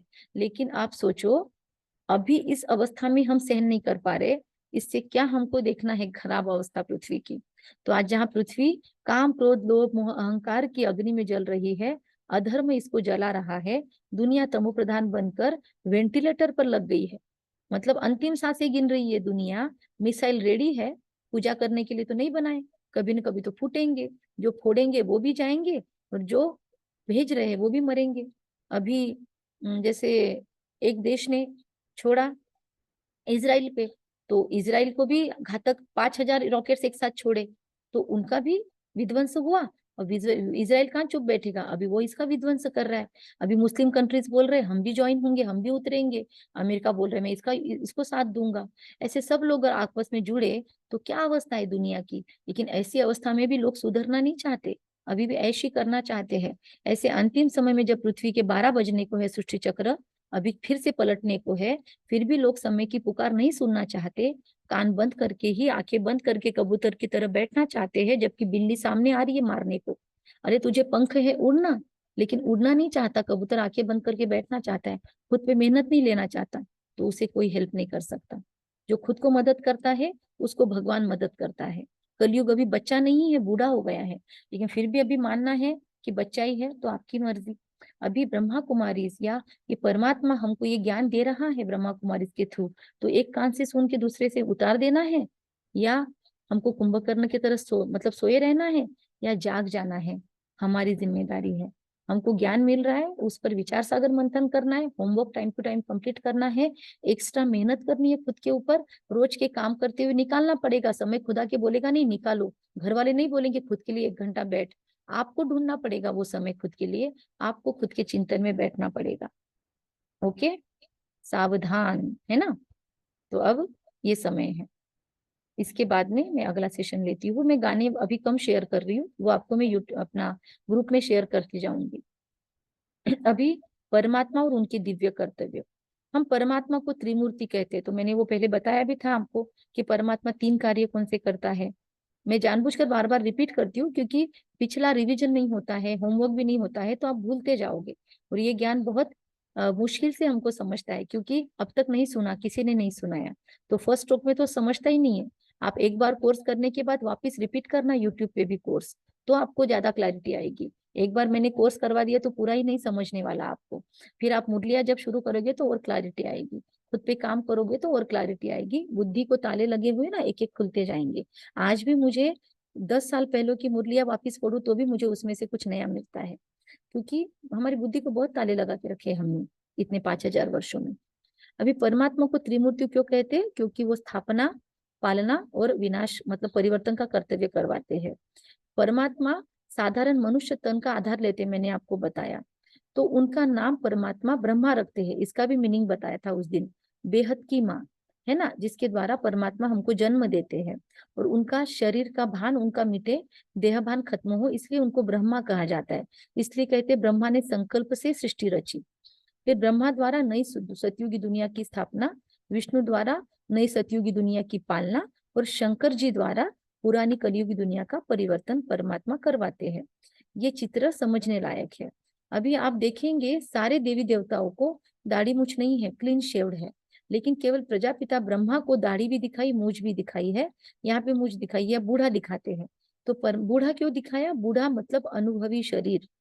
तो मतलब कहते भी है गीता में परमात्मा कि मैं परकाया प्रवेश करके इस दुनिया के अंदर अपना ज्ञान देता हूँ। मैं किसी माँ के गर्भ में नहीं आता हूँ। तो परकाया प्रवेश करके साधारण मनुष्य में मैं आता हूँ। तो दादा लेखराज नाम का एक व्यक्ति था। अब मैं आपको कहानी सुनाती हूँ, और वीडियो है तो मैं आपको शेयर भी कर दूंगी, यूट्यूब पे आपको मिल जाएगा। प्रजापिता ब्रह्मा जी की कहानी या स्टोरी अगर मुझे मिलती है तो मैं आपको भेज दूँ। आप सर्च करोगे तो कुछ और भी मिल सकता है, निगेटिव भी। तो मैं आपको पॉजिटिव वाला शेयर करती हूँ, क्योंकि लोग ना खुद से नहीं होता तो निगेटिव वीडियो भी बना बना के डालते हैं। तो हमको उस पर फोकस नहीं करना है। हमको जितना समझता है अच्छा ही समझना है, बुरे में बुद्धि नहीं डालनी है।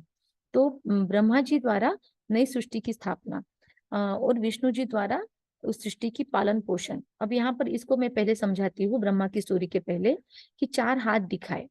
4 हाथ तो फिर 4 पैर क्यों नहीं दिखाए? सोचने वाली बात है। 2 मुख क्यों नहीं दिखाए? तो एक्चुअली श्री विष्णु मतलब कंबाइंड फॉर्म है श्री लक्ष्मी और श्री नारायण जी का। श्री लक्ष्मी के 2 हाथ और श्री नारायण के 2 हाथ।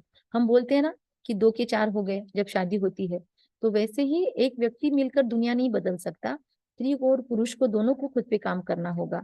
गृहस्थी दोनों से बनती है, इसलिए मैं बोलती हूँ हस्बैंड वाइफ दोनों मिलके कोर्स करो।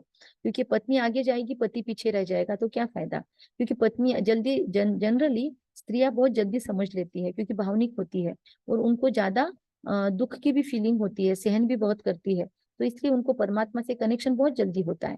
पुरुष थोड़ा जल्दी नहीं समझ सकते, क्योंकि पुरुष ये अहंकार छोड़ नहीं सकते और खुद के लिए समय निकालना नहीं चाहते। सोचते हैं मुझे दिन रात कमाई करके उसके पीछे लगना है, पर मुझे खुद के लिए भी 1 घंटा निकालना चाहिए। ये पुरुष नहीं समझता। वो जिम्मेदारी के बोझ के तले इतना दबा हुआ रहता है कि वो खुद के लिए 1 घंटा भी नहीं निकालना चाहता। स्त्रियां निकाल लेती है, घर के काम काज फिजिकल मेहनत करके भी वो बीसी के लिए समय निकाल लेती है, वैसे कोर्स के लिए भी समय निकाल लेती है, मेडिटेशन के लिए भी समय निकाल लेती है। लेकिन खुद के लिए समय निकालना पुरुष को थोड़ा मेहनत होती है। देखिए अपने यहाँ पे भी ज्यादा लेडीज ही ज्वाइन करती है, पुरुष बहुत कम करते हैं। लेकिन जो पुरुष कर लेते हैं वो अपने पूरे घर बार को बदल सकते हैं, क्योंकि स्त्री का नहीं चलता घर में। पुरुष अपने पत्नी को ला सकता है, पत्नी को अपने पति को लाना थोड़ा मुश्किल होता है। तो यहाँ पर दिखाया गया है कि स्त्री और पुरुष दोनों भी खुद पे काम करते हैं, दोनों भी दिव्य गुण खुद में लाते हैं। तो नर ऐसी करनी करे, नर से श्री नारायण बने। नारी ऐसी करनी करे, नारी से श्री लक्ष्मी बने। तो श्री लक्ष्मी और श्री नारायण दोनों जब एक साथ हो जाते हैं तब उनके अंदर ये सारे दिव्य गुण परमात्मा डाल देते हैं। शंख ध्वनि मतलब अभी मैं क्या कर रही हूँ, आपको परमात्मा का सिखाया हुआ ज्ञान आपको सुना रही हूँ समय निकाल के। तो ये शंख ध्वनि करना परमात्मा सिखाता है। आपको मिला, आप दूसरों का भी फायदा करो, है ना। जैसे कीर्ति को मिला, कीर्ति ने दूसरे को ज्वाइन किया, शीतल को मिला, शीतल ने आपको बताया, सरोज बहन को मिला, सरोज बहन ने अपने माता पिता को समझाया, उन्होंने उनको ज्वाइन करवाया। तो ऐसे हम दूसरों को समझाने की सेवा करते हैं, उसको कहते हैं शंख ध्वनि। ये परमात्मा का ज्ञान जो है ना, ये हमको कमल पुष्प के समान जीवन जीना सिखाता है। उस दिन आपको बताया था कि कमल का पुष्प का पूरा परिवार, कमल काकड़ी वगैरह कहाँ पे है, चिकड़ में है, कीचड़ में है, लेकिन वो उससे संबंध नहीं तोड़ता। अभी हमको ज्ञान मिल गया तो हमको ईगो नहीं चढ़ना चाहिए कि मैं ज्ञानी हूँ। ऐसे बहुत ब्रह्मा कुमारीज में भी आपको सुनते हुए मिलेंगे, ज्ञानी अज्ञानी, ऐसा शब्द यूज नहीं करना। हम अज्ञानी किसी को बोलने का अधिकार नहीं रखते, लोगों के पास हमसे भी ज्यादा ज्ञान होगा, लेकिन हमने परमात्मा का ज्ञान लिया है तो हम खुद को बीके बोल सकते हैं कि हम ब्रह्मा के बच्चे हैं, है ना। तो हमारे अंदर परमात्मा ऐसा ज्ञान भरता है जो हम निरंकारी रहते हैं। हाथ में गदा दिखाई, बहुत सारी शक्तियां भगवान हमको दे रहा है ना, परखने की शक्ति, निर्णय करने की शक्ति, ये मैं बाद में आपको बताऊंगी। लेकिन ये सारी शक्तियां और गुण आने के बावजूद भी ईगो नहीं आना चाहिए कि मैंने बहुत सारा ज्ञान ले लिया, मुझे बहुत कुछ आता है, मैं रोज 8 घंटा योग करता हूँ, मैं 2 घंटा योग करता हूँ। कभी भी कृपया किसी को भी मत बताना आप कितना योग करते हो, वरना आपका योग ही रुक जाएगा। नजर लगती है कहते हैं ना, तो आपको विघ्न आने शुरू हो जाएंगे। कभी भी किसी को मत बोलना मैंने 7 डेज कोर्स किया। आपके चरित्र में परिवर्तन आना चाहिए, आपके व्यवहार में, बोलचाल में डिफरेंस दिखना चाहिए, आपका स्ट्रेस का लेवल कम हुआ लोगों को दिखना चाहिए, आपका चेहरा एकदम फ्रेश हुआ लोगों को दिखना चाहिए। आपके लाइफ में से प्रॉब्लम कम होते हुए नहीं दिखाई देंगे, प्रॉब्लम और बढ़ेंगे दुनिया के हिसाब से, लेकिन उन प्रॉब्लम को पहले जैसे आप फेस करते थे उससे मजबूती से आप फेस कर रहे हो, ये लोगों को दिखना चाहिए। लोगों को दिखना चाहिए इसके भी लाइफ में प्रॉब्लम है। कुछ लोग समझ लेते मेडिटेशन कर लिया मतलब विघ्न खत्म, नहीं, विघ्न बढ़ेंगे, लेकिन उस विघ्न को हमारे बुद्धि पे हम असर नहीं होने देंगे। प्रॉब्लम को हम और मजबूती से फेस करेंगे और खुद को खुश रखेंगे। पहले हम प्रॉब्लम आए तो उस प्रॉब्लम में बह के चले जाते थे, अभी प्रॉब्लम हमको बहा के नहीं ले जाएगा। परिस्थितियां आएगी चली जाएंगी, हम स्टेबल रहेंगे। हम सोचेंगे बातें बड़ी नहीं है, बड़ा मैं हूँ, परिस्थिति बड़ी नहीं है, बड़ा मैं हूँ। तो ये आपकी धारणाएं बदलती जाएगी। खुद ब खुद लोग आपको पूछना चाहिए कि तुझे क्या मिला रे, तूने क्या किया पिछले कुछ दिनों में, तो एकदम बदली सी अच्छी पॉजिटिव परिवर्तन ना, अच्छी बदली सी रहने लगी है। कुछ लोग क्या करते हैं, ज्ञान लेते हैं और फिर लोगों से संबंध तोड़ देते हैं, जाना आना बंद कर देते हैं लोगों में। वैसा नहीं करना चाहिए। बहुत से लोग ऐसे हैं, फिर वो परमात्मा की सेवा नहीं कर सकते, सर्विस की जगह डिससर्विस कर देते हैं। हमको डिससर्विस नहीं करना है। कम से कम आप लोग जो ज्वाइन हो ना यहाँ पे 7-8 लोग, आप कभी भी भगवान की डिससर्विस नहीं करना। जितना मेडिटेशन होता है उतना ही कीजिए, जितना सुनना होता है उतना सुनिए मुरली, लेकिन कभी भी भगवान आपके वजह से भगवान का नाम बदनाम नहीं होना चाहिए। अभी हम भगवान के डायरेक्ट बच्चे बने हैं तो हम भगवान को रिप्रेजेंट कर रहे हैं। अगर बच्चे कुछ खराब काम करे तो माँ बाप का नाम नाक नीचे होती है। अगर हमने गलत काम किया दुनिया में, हमने किसी का अपमान किया, हमने मर्यादाएं तोड़ी, हमारे ऊपर लोग नाराज हुए, मतलब लोगों को दुख मिला हमारे वजह से, तो लोग भगवान को कंप्लेंट करेंगे। तो हमारे वजह से बाबा के पास कंप्लेंट नहीं जानी चाहिए। हमको अपने बाप का नाम रोशन करना है, लोगों ने हमको देख के बोलना चाहिए वाह भगवान, क्या रचना है तेरी, इतना सुंदर इंसान किसने बनाया। वो गीत बनना चाहिए हमारे ऊपर, लोगों ने गाना चाहिए कि जिसकी रचना इतनी सुंदर वो कितना सुंदर होगा। ऐसा हमको देखकर लोग बोले, यही हमारे जीवन का पुरुषार्थ है। तो उसको कहते हैं कमल पुष्प समान जीवन। तभी हमको देवी देवता पद के नीचे हम देखते हैं कमल पुष्प के ऊपर देवियां खड़ी है, कमल पुष्प के ऊपर देवता खड़े हैं, ऐसे नहीं खड़े हैं।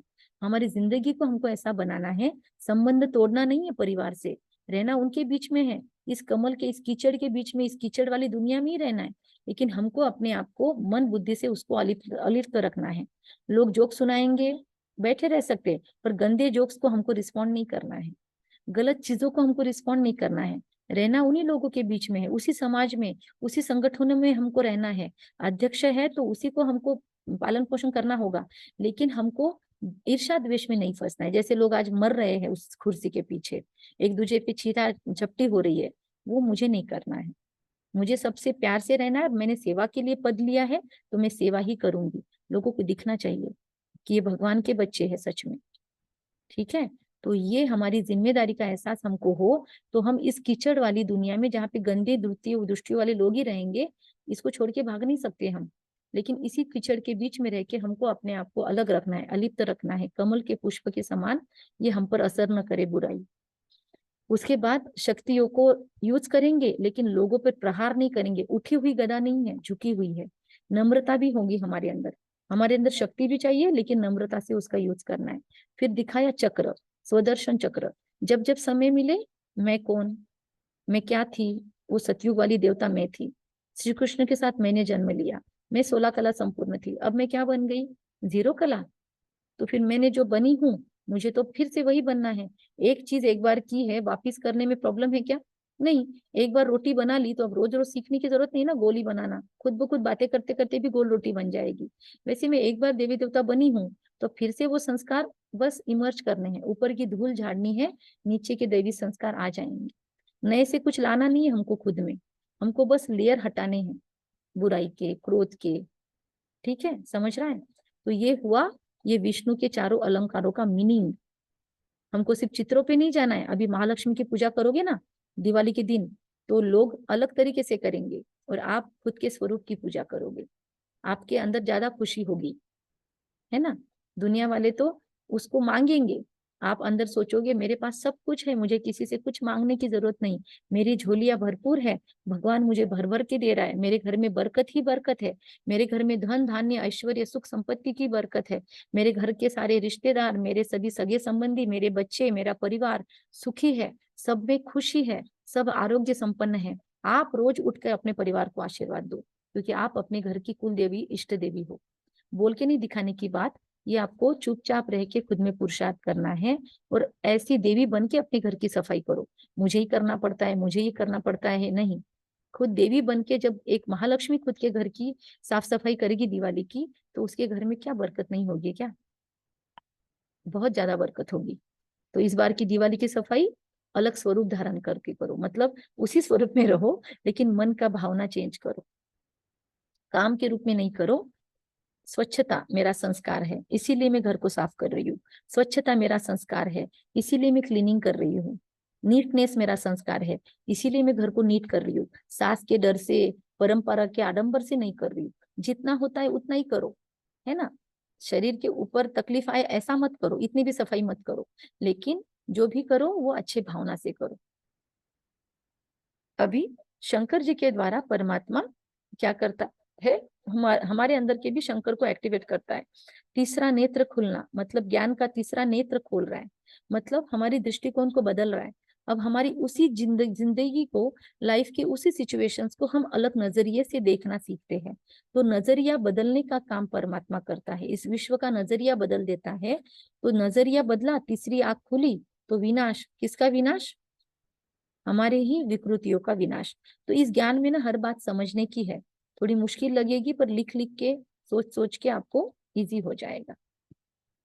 अभी मुझे लगता है कल मैं आपको प्रजापिता ब्रह्मा की स्टोरी सुनाऊंगी, आज नहीं सुनाती हूँ, ठीक है। काफी समय हो गया है। ओके, कल मुझे अम, आ, आपको ब्रह्मा की स्टोरी सुनानी है, आप मुझे याद दिलाना। ओके, आज के इससे कुछ आपको क्वेश्चन है तो आप पूछिए।